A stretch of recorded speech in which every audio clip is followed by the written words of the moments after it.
आज आपण सकाळच्या नाश्त्यासाठी पोटभरीचा असा नाश्ता तयार करणार आहोत.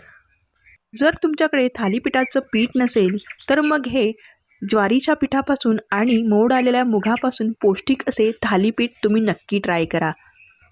हे पौष्टिक असे थालीपीठ हिरवी मिरचीच्या ठेच्यासोबत किंवा दह्यासोबत खायला अप्रतिम असे लागतात. लहान मुलांपासून ते अगदी वयोवृद्धांपर्यंत पचायला हलकं आणि पोटभरीचा नाश्ता म्हणून हे थालीपीठ तुम्ही खाऊ शकता. ज्यांना आपलं वजन कमी करून घ्यायचे ते देखील आपल्या डाएटमध्ये हे समाविष्ट करू शकतात. आहे की नाही एकदम पौष्टिक, पचायला हलकी अशी पोटभरीची रेसिपी. म्हणूनच सांगते, थंडीच्या दिवसात हे थालीपीठ नक्की नक्की बनवून बघा. चला तर मग रेसिपीकडे वळूया. रेसिपी सुरुवात करायच्या आधी तुमच्या सर्वांचं समृद्धीच किचन कट्टामध्ये मनापासून स्वागत आहे. सर्वात आधी एका मिक्सरच्या भांड्यामध्ये आपल्याला 3 तिखट मिरच्या घ्यायच्या आहेत, त्या कापून घ्यायच्या आहेत. ह्या मिरच्या तुम्हाला तुमच्या आवडीनुसार घालायच्या आहेत. तुम्ही इथे जास्तीच्या मिरच्या देखील घालू शकता. इथे मी तिखट मिरच्या घेतल्यामुळे 3 मिरच्या वापरलेल्या आहेत. 8-9 लसणाच्या पाकळ्या मी इथे घेतलेल्या आहेत सोलून, त्या देखील घालायच्या आहेत. अर्धा इंच इथे मी आलं वापरलेलं आहे. आता याच्यामध्ये घालायचं आहे 1 चमचा भरून धणे. आता हे सर्व मिश्रण आपल्याला मिक्सरच्या भांड्यामध्ये बारीक असं वाटून घ्यायचं आहे. हे बघा, आपण मिश्रण चांगलं असं बारीक करून घेतलेलं आहे. आता हे बारीक करून घेतलेलं मिश्रण एका सुरीच्या किंवा चमच्याच्या साहाय्याने एक मस्त एकजीव करून घेऊया. आणि आता याच्यामध्ये आपल्याला घालायचं आहे मोड आलेले मूग. आज आपण ज्वारीच्या पिठाचे आणि मोड आलेल्या मुगाचे थालीपीठ करणार आहोत. हे थालीपीठ चवीला एकदम उत्तम तर लागतात, पण पौष्टिक असे असतात, शिवाय पचायला देखील हलके असतात. ज्यांना वजन कमी करायचं आहे ते देखील हे डाएटमध्ये हे थालीपीठ खाऊ शकतात. आता आपण वाटलेल्या मिश्रणामध्ये हे मोड आलेले मूग घालून पुन्हा हे मिश्रण चांगलं वाटून घेऊया. जाडसर असं वाटून घ्यायचं आहे. हे बघा, मिश्रण आपण जाडसर असं वाटून घेतलेलं आहे. आता याच्यामध्ये थोडं पाणी घालूया आणि पुन्हा हे मिश्रण अजून थोडं वाटून घेऊया. आता आपल्याला दुसरीकडे एक खोलगट असं भांडं घ्यायचं आहे किंवा परात घ्यायची आहे आणि त्याच्यामध्ये आपल्याला 2 वाटी भरून ज्वारीचं पीठ घ्यायचं आहे.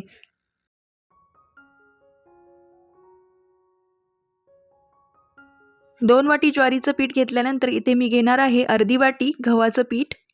इथे मी बाइंडिंगसाठी गव्हाच्या पिठाचा वापर करणार आहे. आता याच्यामध्ये घालूया 3 चमचे भरून बेसन. थालीपीठ खुसखुशीत व्हावी याकरता याच्यामध्ये आपण 3 चमचे बेसन घालणार आहोत. आता या पिठामध्ये घालायची आहे अर्धा चमचा हळद, अर्धा चमचा तिखट. इथे मी तिखट थोडं कमीच घातलेलं आहे कारण या मिश्रणामध्ये आपण मिरच्या देखील वाटून घालणार आहोत. आता घालूया याच्यामध्ये चवीपुरतं मीठ. इथे मी अर्धा चमचा मीठ घातलेलं आहे. आता घालूया आपण वाटून घेतलेलं मिश्रण. या मिश्रणामध्ये आपण हिरवी मिरची, आलं, लसूण तसेच धने आणि मोड आलेले मूग घातलेले होते. आता हे मिश्रण या पिठामध्ये काढून घ्यायचं आहे आणि हे पीठ चांगलं मळून घ्यायचं आहे. थालीपीठांची चव अजून छान लागावी याच्याकरता याच्यामध्ये आपण मूठभर कोथिंबीर चिरून घातलेली आहे. थालीपीठ पचायला हलकी व्हावी याकरता याच्यामध्ये आपण चमचाभर ओवा देखील घातलेला आहे. थालीपीठ सॉफ्ट व्हावी आणि चवीला अप्रतिम अशी लागावी याकरता याच्यामध्ये आपण 1 कांदा बारीक असा चिरून घातलेला आहे. कांदा घातला म्हणजे थालीपीठ एकदम सॉफ्ट अशी तयार होतात. आता हे सगळं मिश्रण आपण एकजीव करून घेऊया आणि थोडं थोडं पाणी घालून याचा चांगला पिठाचा गोळा तयार करून घ्यायचा आहे.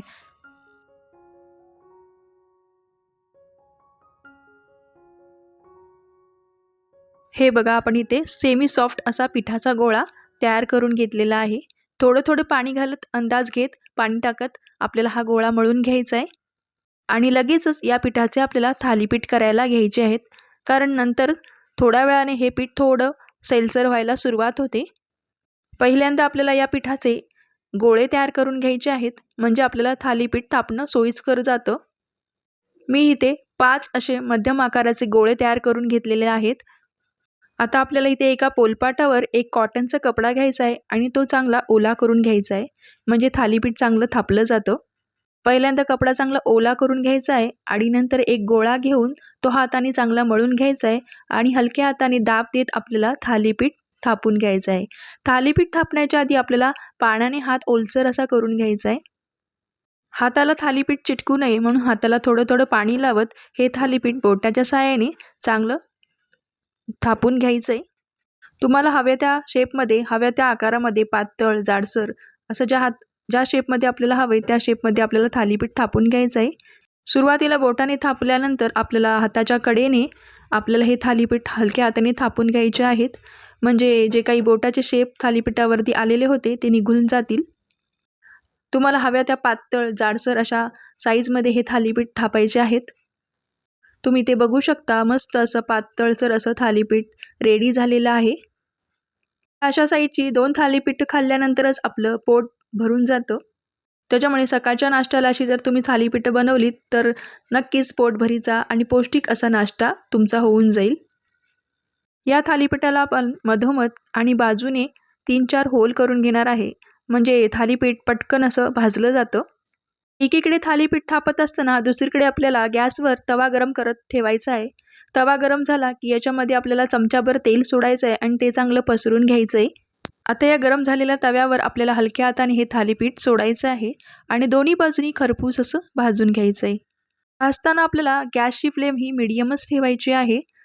पण भाजताना आपल्याला थालीपीठ हे खरपूस असं भाजून घ्यायचं आहे. एका साईडने खरपूस असं थालीपीठ भाजल्यानंतर आपल्याला दुसऱ्या बाजूनी पण खरपूस असं थालीपीठ भाजण्यासाठी पलटी करून घ्यायचं आहे. आता याच्यामध्ये आपल्याला थोडं तेल सोडायचं आहे. तुम्ही बघू शकता मी जे काही होल केलेले होते त्याच्यामध्ये थोडं थोडं तेल घालत आहे.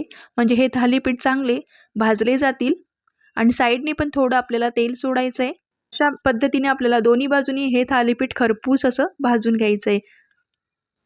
ते 4 मिनिट दोन्ही बाजूनी खरपूस भाजल्यानंतर हे थालीपीठ आपण एका प्लेटमध्ये काढून घेऊया.